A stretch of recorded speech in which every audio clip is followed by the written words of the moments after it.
Jan Massner. I live in southeast Iowa, and I am a corn soybean farmer, 50-50 rotation, and was looking for one implement to go out here in the fall, do a one pass on the stock ground, and in this spring be able to come back with that same implement and do the same thing. One pass plant the beans, one pass plant the corn on the bean stubble. I actually went out and looked at different fields that have been tilled by these various implements. I asked what was this field worked with, and he said Great Plains Terra Max.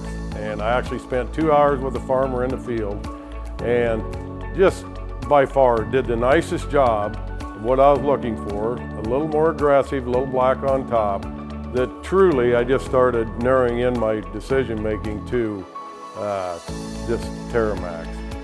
I was on the bubble about the implement command, but the gentleman I happened to be riding with in this field demo actually had the system. And after a couple hours of riding with him and changing various settings, I started leaning towards that and ended up purchasing that. And I haven't looked back. It was the right decision to be able to make these changes from the cab. I utilize it actually way more than I thought I would. The Terra Max is allowing me to change wing pressure, disc angle, basket pressure. Has been very beneficial on these varied type of soils.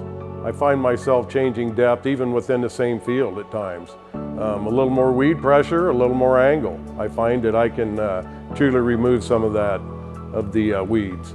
You know, we're always in a little crunch for time trying to get the seed in the ground. To be able to change it on the fly and physically look back and see the difference, I think is a big plus.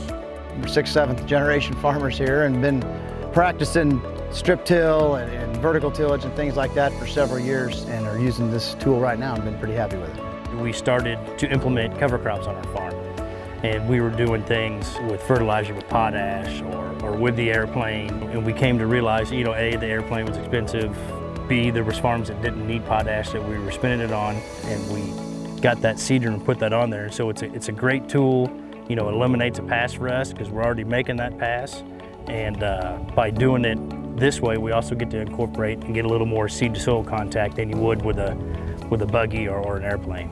We've definitely used it this spring on some acres going, you know, whether it was corn or soybeans, used it on both types of ground, and been very happy with it. And it's got great flexibility with the, you know, with the angle of the blades and stuff. Whether, you know, typically like in the fall, you know, we're going pretty shallow and straight, but you know, some of those applications in the spring, or if you're trying to work out some problem areas, it definitely gets that aggressive enough type action, you know, that we need for our operation.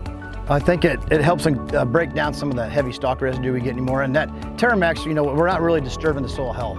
So we're chopping up the residue that's on top and maybe the top inch or two of the dirt. We're not getting down beneath the subsoil and ruining the soil structure that we've tried to build over the years. So, you know, it can go over the top. Even on bean stubble ground, we run it pretty shallow, and it does a real nice job.